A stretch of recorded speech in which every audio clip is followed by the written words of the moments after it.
I'm going to invite us all to come to a comfortable seating posture.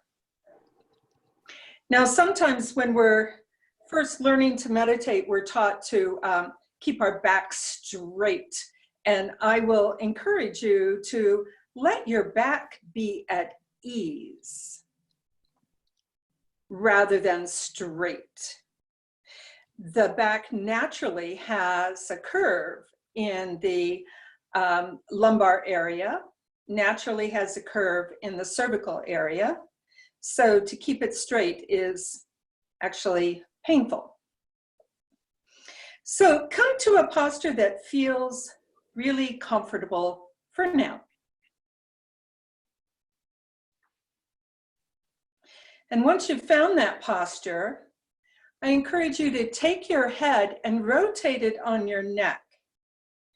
Now, we can do this quite strenuously, but that's not very advisable. Take instead nice, slow, easy rotation, your head on your neck. If you're feeling or hearing those little creaky sounds, back off a little bit. You're going too far. So just rotate the head on the neck and perhaps go the reverse direction. Big circles at first, and then let the circles get smaller and smaller and smaller still until all motion ceases. And let that be the posture for your neck and head. Now do the same with your shoulders, rotating them backwards. And forwards. And perhaps alternating back, alternating forward, squeezing the shoulder blades together in the back, squeezing them forward in the front, beginning to have the circles of our shoulders get smaller and smaller until our shoulders come to stillness.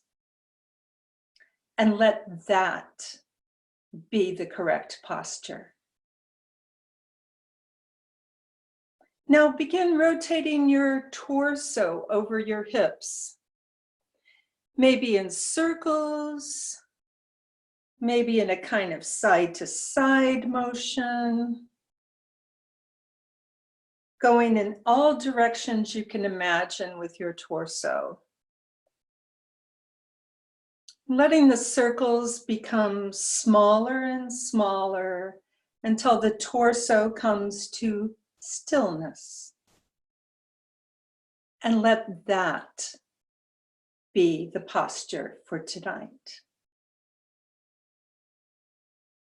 The left hand is on the left thigh, palm up.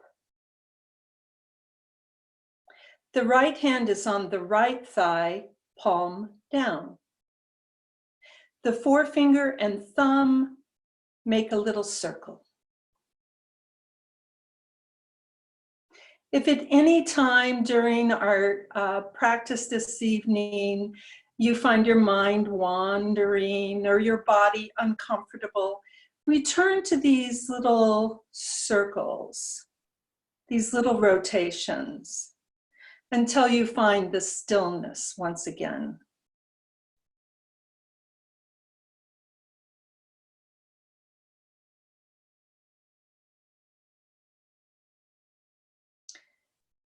And now we come to our breath.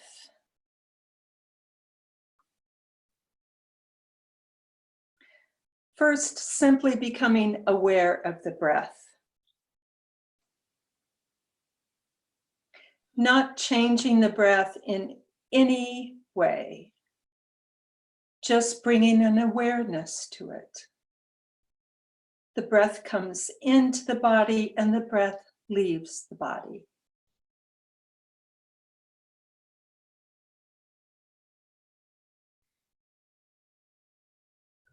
There is no hesitation between the in-breath and the out-breath. There is no pause between the out-breath and the in-breath. The breath is a continuous flow in the way that the tide of the sea ebbs and flows, and yet there is always water.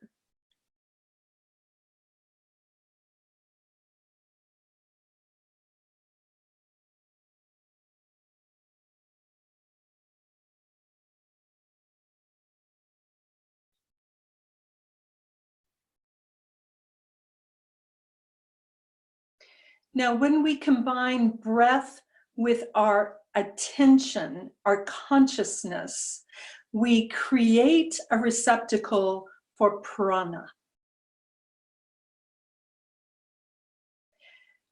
Allow our breath and our consciousness to begin entering into the body at the base of the spine. The place where our seat is connected to our cushion, is connected to the floor, is connected to perhaps the basement or the apartment below us, is connected then to the earth, that place.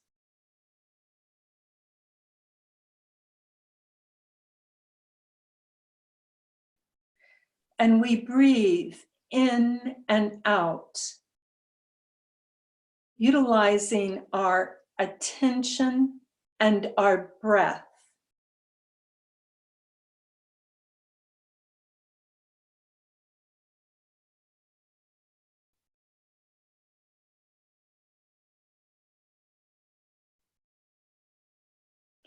This place in Sanskrit is called Muladhara. We can help to focus our attention on Muladhara with a simple exercise. As we breathe in, we gently squeeze the muscles of the anus. And as we breathe out, we relax them fully. Try it with me.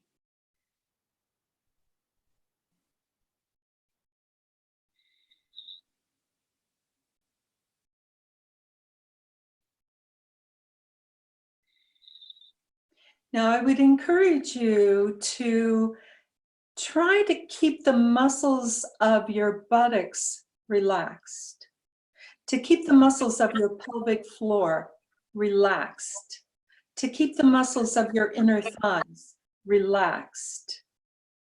Letting the squeeze be simply in the rectal area, almost as though you were on a crowded elevator and did not want to pass gas. So you just squeeze a little bit as you breathe in and relax fully as you breathe out.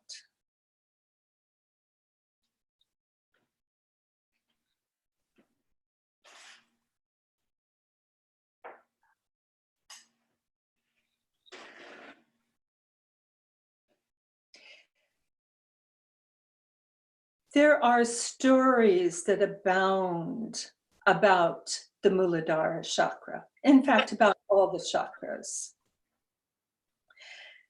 We're not going to explore someone else's story about the chakras. We are, in fact, exploring our own chakra.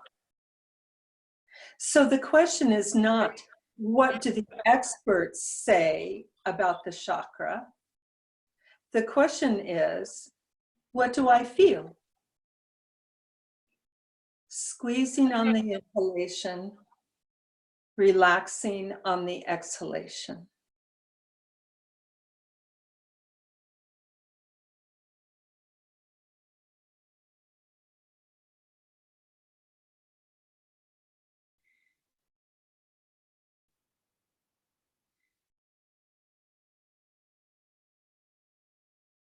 Now, for the visual among us, we might see color in that chakra. We might see emotion in that chakra. We might see any number of pathologies in that chakra. I'm going to ask you to let those float across your consciousness like a cloud in the sky. Yes, that's interesting, but what do I feel as I squeeze? What do I feel as I relax?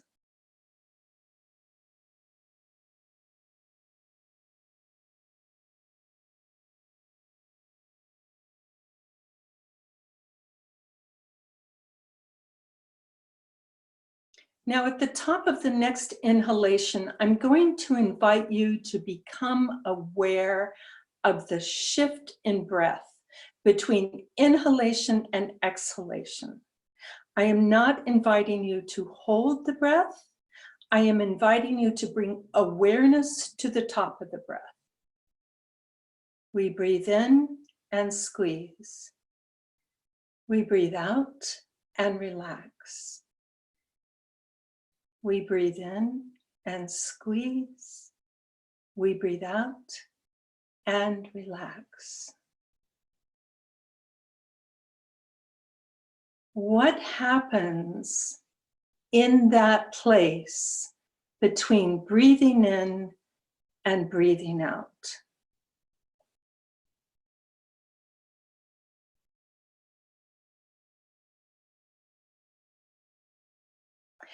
It's as though the awareness of that center becomes more contained.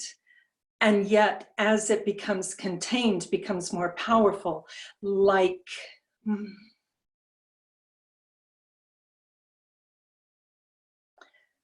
the constellations, how huge they are, how massive they are.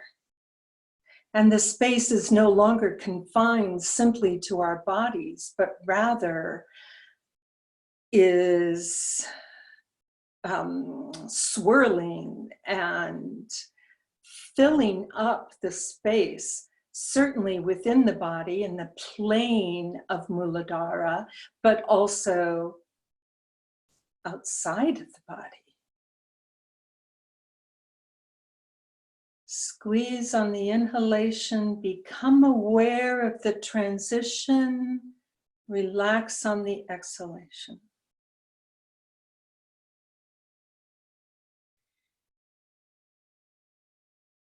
And as the energy in Muladhara becomes larger and larger, we may actually find that we're feeling something else going on in our lower belly. I invite you to take your non-dominant hand and gently cup your testicles, your yoni, your penis, perhaps your ovaries, with your non-dominant hand, whatever gives you the most pleasure in this moment. Hold that spot of your body. We're all meditating, no one can see. There is no reason to feel shy about this. We're simply holding. And as we hold, our inhalation becomes lighter and begins to focus instead upon our second chakra, which in Sanskrit is called Svadhisthana.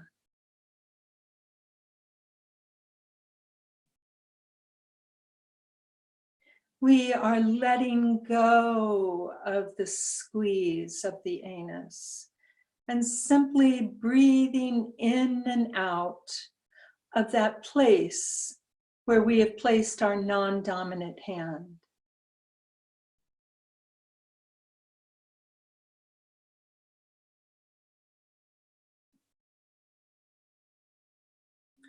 We perhaps become aware of a sense of awakening, a sense of desire, perhaps.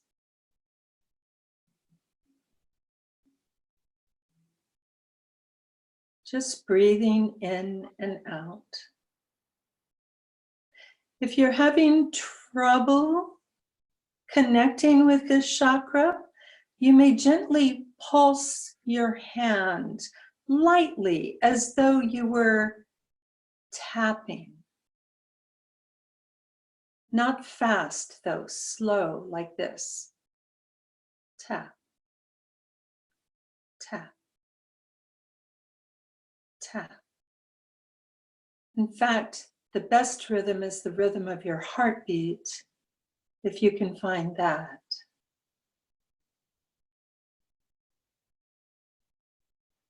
The breath enters into the second chakra, into Svadhisthana.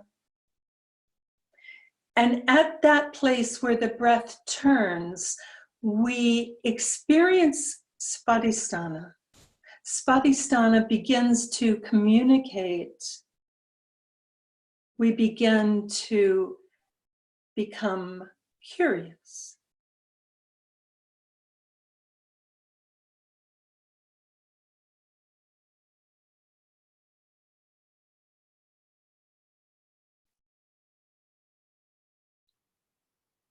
On the exhalation, we permit our consciousness to go back to the root, to Muladhara.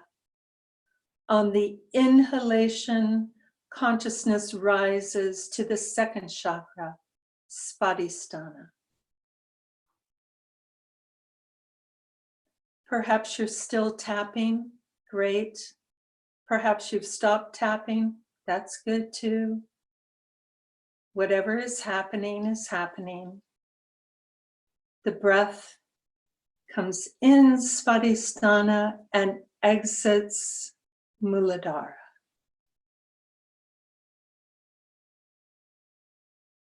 And as our awareness of Svadhisthana becomes larger, more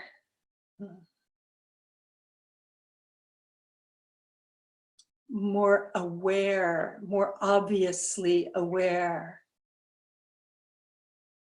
we begin to feel something a little higher up. The energy is big, is filling up our bodies. And we take our dominant hand and we place it over our belly. Now, there are specific landmarks for all of these sites that closely approximate where the chakras are, but your body knows.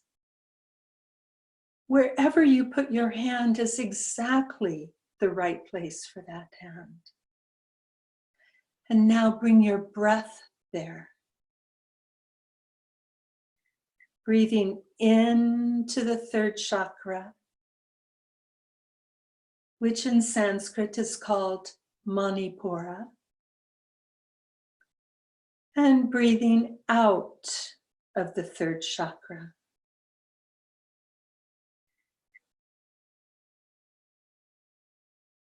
And now we begin to really discern the difference between the first chakra, the second chakra, and the third chakra. They are not merely points on a roadmap, but rather unique and intertwined centers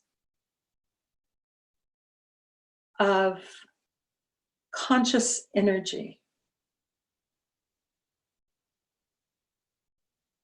Breathing in Manipura and out Manipura.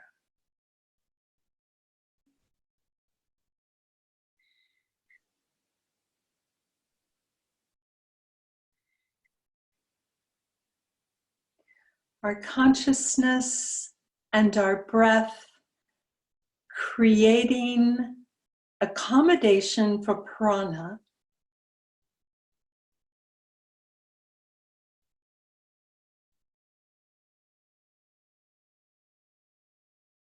What is it that Manipura holds for us? Where is our curiosity?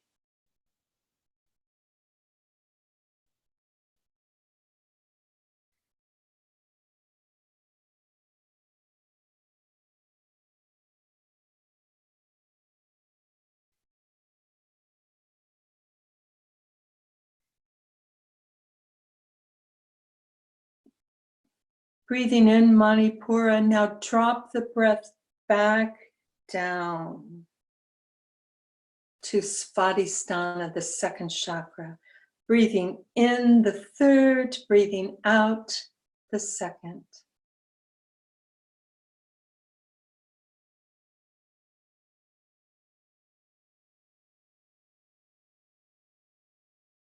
Become aware of the vastness that is between the in-breath and the out-breath.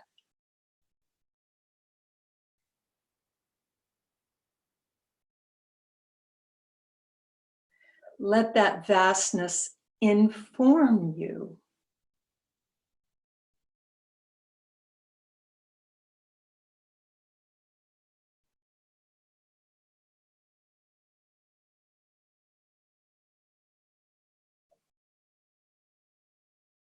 Now, when you're ready, take your non-dominant hand and place it over your heart, in the center of your chest.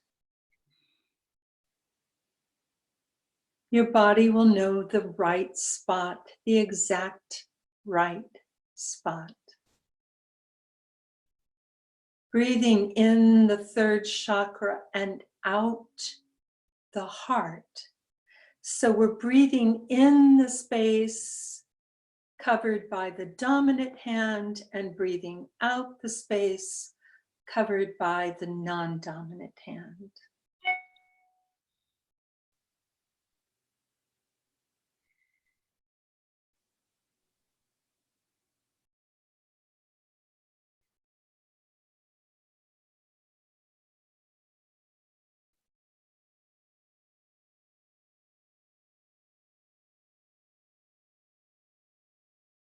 Again, I invite you into the interesting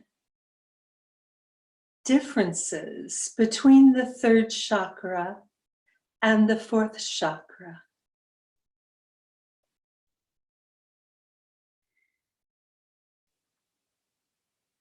Bringing the breath entirely into the fourth chakra, the heart chakra, which in Sanskrit is called anahata.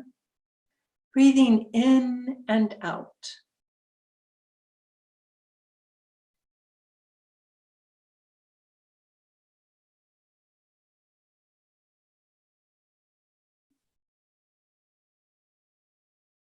On the in-breath, permitting the breath to fill the heart chakra to its capacity.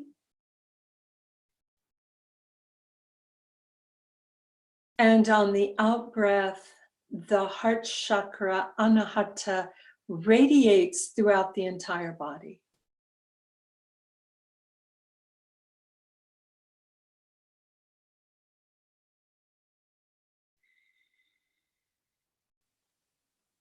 Breathing in and breathing out.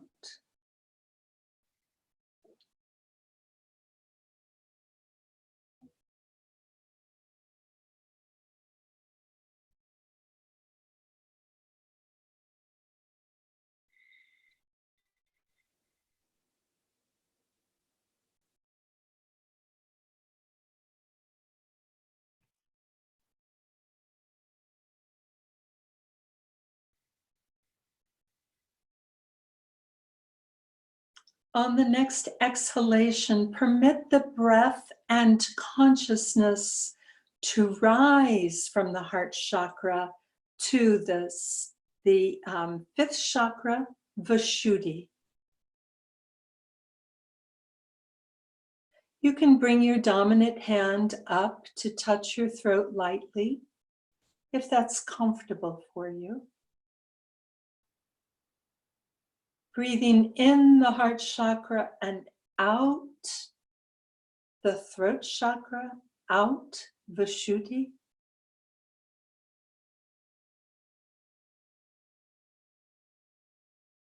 And then bring the breath entirely, in breath and out breath, into Vishuddhi.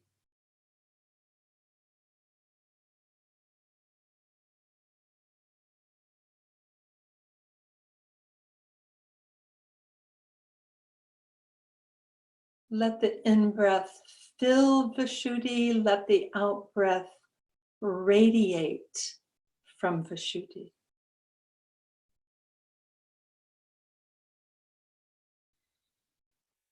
Let the space between the breath become infinite,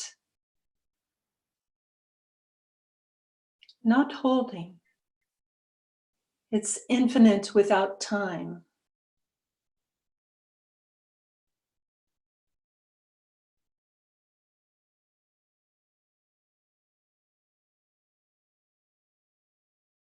You can permit your arms to drift back to your thighs.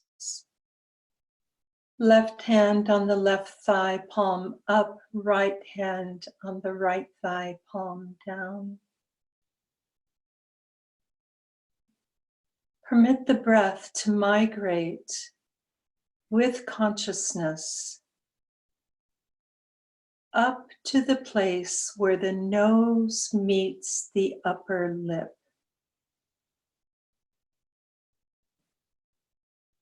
Become aware of the breath coming into the nostrils, and it's cool. The breath as it exits is warm.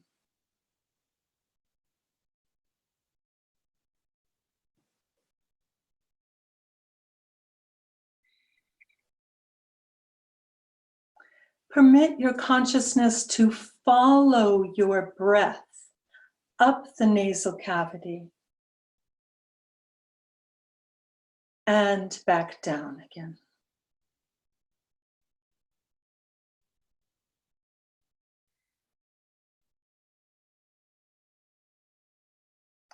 And when the breath reaches the third eye, that space between your eyebrows on your forehead, let it rest there. Breathing in and breathing out.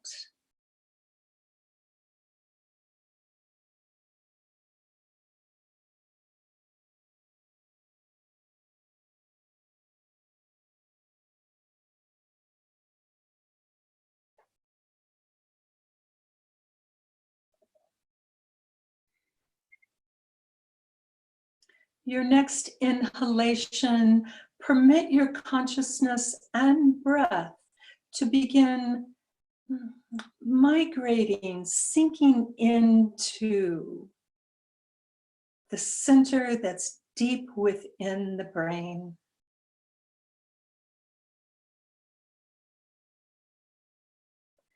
The sixth chakra, which in Sanskrit is called Agnya. Breathing in and breathing out.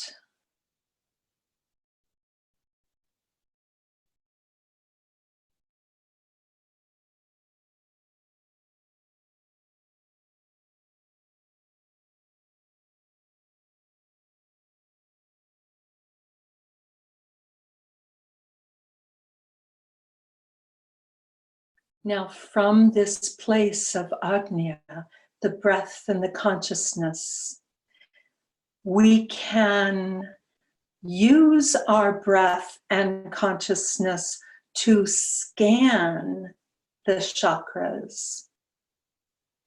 This is how we will do it. As we inhale, we will start the inhalation at Muladhara, at the root, and we will bring the inhalation up through all of the chakras, not pausing at any of them, until we reach Agnya. Then we will simply exhale back down. Inhaling, let's do this together now. Inhaling through the root chakra, up through Svadhisthana, Manipura, Anahata, Vishuddhi to Agnya. And then all the way back down again. Notice. Just notice. Does your attention get snagged by one of the chakras? Is there a place in this chakra scanning breath where something isn't where you would expect it? This is not a time of judgment. We're doing this from Agnya. This is instead a time of noticing. What do I notice?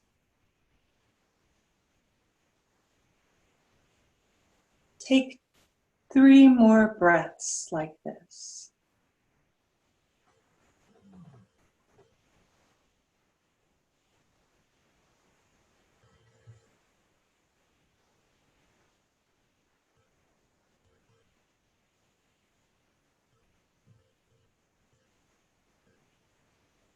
Now on your next exhalation, exhale down from Agnya, down through Vishuddhi and to the heart.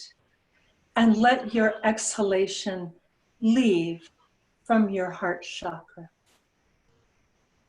Breathe in again through the heart, out through the heart. Breathe in with consciousness, filling the heart chakra. Breathe out, radiating that consciousness throughout the body, throughout the space that the body occupies.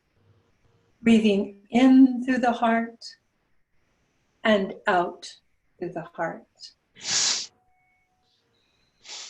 And when that heart energy has suffused your body, when you can feel it in your fingertips, you can begin moving your fingers a little bit at a time. Maybe involve your hands a little. Maybe your shoulders. Putting your hands together, just feel that incredibly rich sensation of one hand rubbing against the other, lightly at first, and then increasingly more vigorous until the hands become quite warm. And put them over your face. When you're ready, opening your eyes into your hands, dropping your hands down to your thighs, and coming back into this space.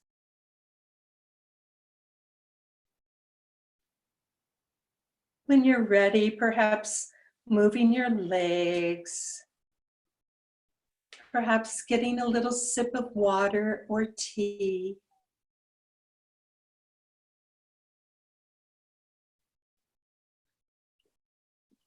Thank you for going on this journey with me.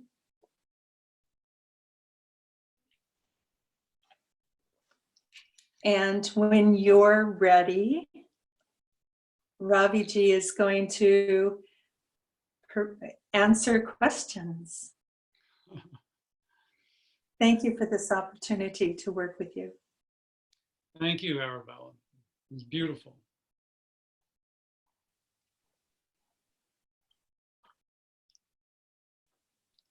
takes a moment to land before you try to speak, but when you're ready, if you have any questions for myself or Arabella, please let us hear them.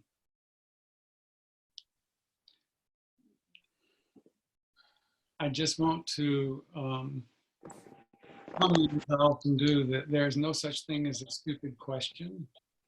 All questions are wonderful. And if you ask your question, there will be other people in the group who wanted to hear that question too, but weren't quite bold enough to speak up and speak it. So don't hesitate. It can also be a comment about your experience, sharing what you experienced during this meditation.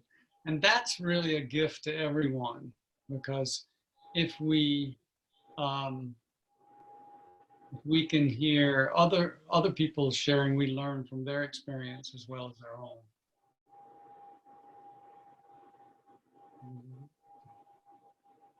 Well, what happened?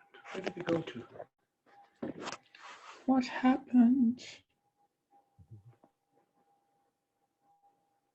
We're screen sharing with someone. Yeah, we're sharing Santan's screen. So you can just go to the very top of your screen and say stop sharing. So I have a question. Thanks. For me. Does anyone else have a question? So my question is, there's 7 chakras. The crown chakra. Why don't we utilize and bring that into the process of the breath in this type of meditation? Well, there is, I have to tell you a little story to answer that question. When I lived in New Orleans back in the 60s, I lived in a collective household, and there were 8 of us, and 2 of the 8 were a couple. Her name was Yasmina and his name was Janaka. Those were names they took. And Yasmina was a very quick and sharp young woman. Janaka, on the other hand, always looked a little spacey and kind of wandered around. So one day someone said to Yasmina, what's going on with Janaka? Why does he look so spacey and kind of out of it? And she said, oh, he just opened his crown chakra before he opened his 3rd eye, and that's what happens. So if you go up here and you haven't done this, then you've bypassed your thinking and you're not a good idea. So we like to make sure that everybody gets up to the 3rd eye, and that's where it's all happening right now, because that's where the intermarriage occurs between the right and the left. If you've seen the diagram of the nadis, the energy channels that go up the spine, that looks like a caduceus, I'm sure everybody's seen pictures of those. Well, the nadis come up, and one goes to the right nostril, one to the left nostril. Ida and Pingala. Pingala is the masculine, Ida is feminine. And so these represent the 2. If you're breathing through the right nostril, you're activating the left hemisphere. And that means you're in your more masculine consciousness, more linear thinking, more ego-driven, etc. If you're breathing primarily through your left nostril, you're activating, Ida, you're activating the feminine, or the Shakti side of your being, which is more receptive and more intuitive. there's a lot more to say about those things. But the point here is that when we breathe through both nostrils equally, we open Sushumna, which is the central channel, not right, not left, but the coming together of the two. And after the nadis reach this point here, between the eyebrows, reach this point, there's no more twisting and turning, it all goes straight up. That's the Brahmarandra. And that is after, that's post-marital. That means after the intermarriage. And if you try to go up here before you've consolidated the intermarriage, then you can kind of get spacey and disoriented, and it's not a good idea.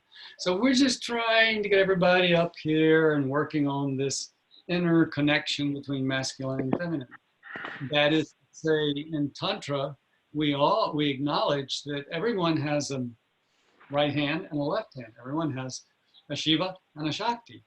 And it's those coming together that create the oneness that can move up to this crown chakra where everything is about unitary consciousness and oneness. I'm one with the universe and I'm one. But if you're still down here quibbling over, is it her or him, all that kind of stuff, you know, then don't try to go up to the crown chakra because you're not ready yet. So we really like for you to engage in the inner marriage. And so we work our way up gradually to here. And then there's work to do here. Marriage counseling, you might say. And that's why we do the inner dialogue between masculine and feminine to help them work out their problems. And remember, this is the third eye, right? So this eye is him and this eye is her. So I am him, but I am her, but I am this, and I, as the sixth chakra, I can mediate between him and her. And that's my job, this I. Does that make any sense at all? Is anybody following that? It sounds confusing, but this is the work that we do in Tantra, in meditation, is discovering that, yes, I have two sides to myself and they need to relate to each other, and that in fact, they need to become one. And someone was asking me about this today. Remember, the mystery of marriage is that the two become one, and yet they're still two. And our mind, our ego-run mental intellect can't compute that. It goes bloop, bloop, bloop, doesn't compute. How can they be two and yet still be one? Well, you'll find that out if you come up here and hang out a while. That was a terribly long answer to a perfectly simple question, but I apologize. So Adam has his hand up. Adam has a question. Okay, Adam, please. I was curious, is Sushumna just a word? Is it a word to describe this concept when Ida and Pingala are both flowing together, or is it a third pathway? It's a third pathway, and it actually runs all the way from the lower tip of the spine up to here, and then right on up. So Sushumna is like the superhighway, except it's not broad, it's pretty narrow. And, but it is a nadi, just like Ida is a nadi and Pingala is a nadi. Sushumna is a nadi, it's the central nadi. Very important. And you experience that. This is not a theoretical thing. You experience this when both nostrils are flowing equally. And there's a time of day when that happens, like dawn and dusk. is when you tend to, if you watch, you'll see it happen. Like you're feeling sort of serene, you know, at dusk or at dawn in the morning. That's because your two nadis are coming together into one. And Sushumna is opening. And when Sushumna is opening, that's the ideal time to meditate. That's why people usually, who really understand, they meditate at dawn or at dusk, or both, because that's when the central channel opens. And that's when you're not suited to doing things in the world. That's not a time to go out and be active in the world, because you can't do it. You know, we engage either by, you know, input or reception, you know, this and this and this. So we need to be in the right left thing out in the world. But when we want to go into the other dimensions of consciousness, you open Sushumna. And there are many ways to do that. And often it will happen spontaneously if you're sitting, like when Arabella led us through the meditation. Probably most people move towards Sushumna. You could have checked and seen, see which nostril is more open. They should be equally open if you're in Sushumna. And when you enter that Sushumna state, you feel a natural elation and sort of peacefulness and serenity and joy. And that's why we're trying to move up here where we feel that all the time. Right. Okay. Is that, Adam, that cover it? Yes, thank you. Anybody else? I think, does Jody have a question? Yes, I have a question. Hello.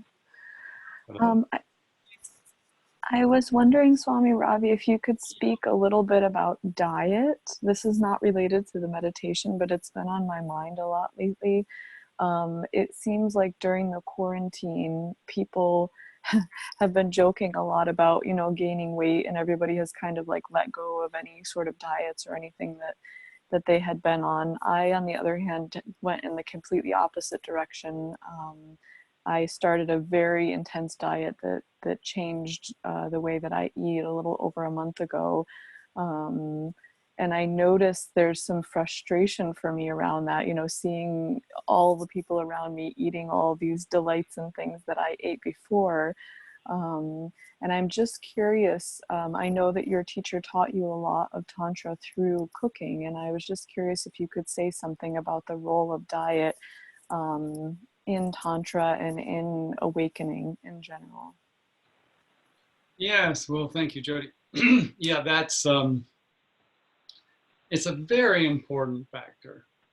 You know, it's like, I don't think you have that anymore, but in the old radios we used, you had a coarse tuning and a fine tuning, you know, and so you would get the coarse tuning, you get it about the right place, and then you'd use the fine tuning to really get the sound sharp. Well, food is about the coarse tuning. If you got that, if that's off, you can sit and do all the meditative stuff and it doesn't really work, because this is overwhelming you. What's going on physiologically is not allowing your consciousness free reign. So it's really important to pay attention to the diet, and all the yogis, you know, did that. It was it's a commonplace that the yogic diet is light and it's clean and it leaves you with clarity of mind. And so the yogis have three different levels of food types. There's the rajasic food, which is very spicy and appetizing and kind of gets you stimulated and activated. Then there's the tamasic food, which is heavy and kind of leaves you lethargic, and you sort of like maybe just take a little nap after you eat. And then there is the sattvic food, which leaves you both energized and clear, clarity and energy. And so the yogic diet was always the sattvic diet. So this was actually part of the whole Indian culture, that the Rajputs, which was the caste who were warriors, were fed the Rajasic food, so they would get out and fight and be aggressive. And the people who were kind of didn't care about spirituality and just wanted to indulge would eat the tamasic food and kind of, you know, lie on the couch and pass out. And then the priestly caste, the Brahmins, would always eat a sattvic diet because they were chanting the mantras and doing the spiritual teaching and meditating and, you know, very focused on spiritual life. So that actually was part of the whole cultural pattern at one time in India, was how you regulated the diet. But in terms of doing practice, you know, if you went to the Himalayan Institute, you know, 10 years ago when Swami Rama was there, and the food was very sattvic. I don't know, it may be still, I hope, but I'm not sure. But when I was there, it was very sattvic. And we had to have very simple, very no additives, no toxins, no stimulants, just simple food that would lead you to be very calm, alert, and energized. So this is the diet for meditation and for any kind of intense spiritual practice. And you would even find that in certain Catholic monasteries where they're very much the contemplative.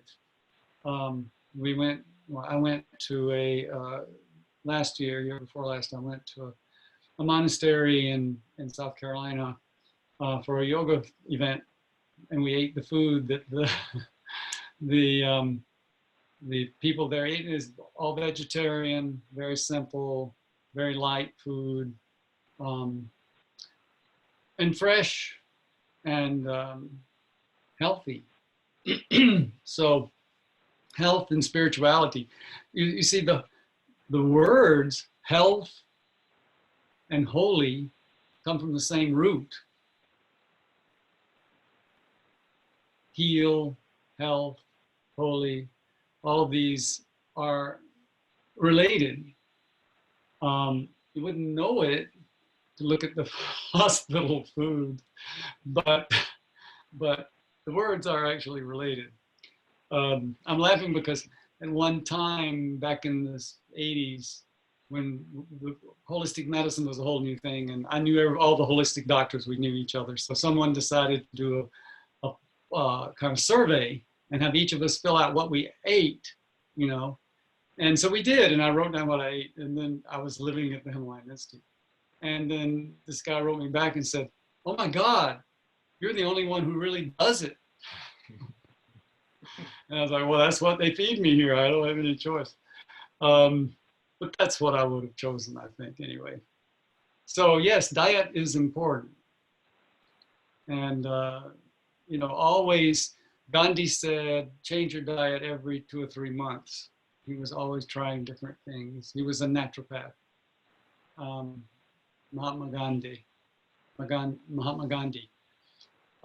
Because you learn from changing your diet, you learn how different foods affect you and how different ways of eating affect you. He tried the raw food and he said, nope, that didn't work. Everybody got diarrhea. But he was always exploring and learning about diet. It's endless what you can learn. Yeah. And fun. Tonight we had uttapam. All those of you who've spent time in India probably had uttapam. And it's just rice and bean thing that you make a batter, and then you can sprinkle corn and fresh oregano and tomato and stuff on top, and it's like a pizza, but it's very, very healthy. No wheat, no dairy, no salt, no sugar, nothing except good food. So lots more to say about diet.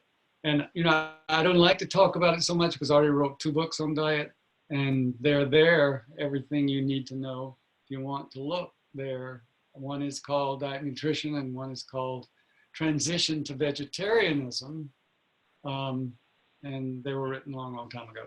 But they're still quite usable and up to date. And you addressed diet in Radical Healing.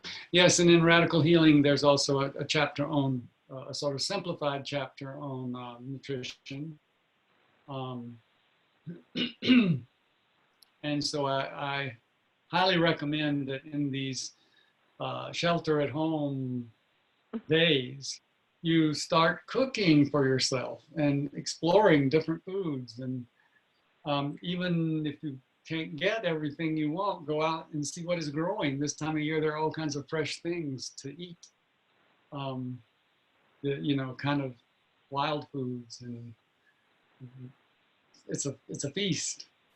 Dandelion greens are wonderful. Dandelion greens are wonderful. I hear Japanese hawkweed. You may not know the plant. Poke, but you have to parboil it. There's wild mustard, and there's so many things. Lamb's quarter. Lamb's quarters, yeah, the lamb's quarters are very superior, but they're not quite ready yet. I don't think. Yeah, it's early. Yes, diet. We could spend 3 weeks sitting here talking about diet and have just begun. So any other questions anybody has? Comments? Requests? I want to be sure and say that those people who've asked for a private session and I haven't gotten back to you, please forgive me, but I will. And it's just like we've been really busy here with construction at Dancing Shiva, and it's getting more beautiful all the time. So someday when you can travel again, you'll have to come. Yes, we're making way for guests, and we're Yes. making way for students, and we're making way for all those who are interested in diet and spiritual practice and all the above. Yeah. So, yeah. Permaculture, homeopathy, Tantra particularly. Anybody else? We are probably running over here. Yeah, okay. Beautiful. Any last minute comments or questions from anyone? Announcements. Oh, well, I did kind of announce. Next week, we will have something. We'll gather again at 7. And I'm putting together what we do next week. It's not quite set up, but it probably will be some sort of informational teaching piece. So stay tuned for an announcement for that.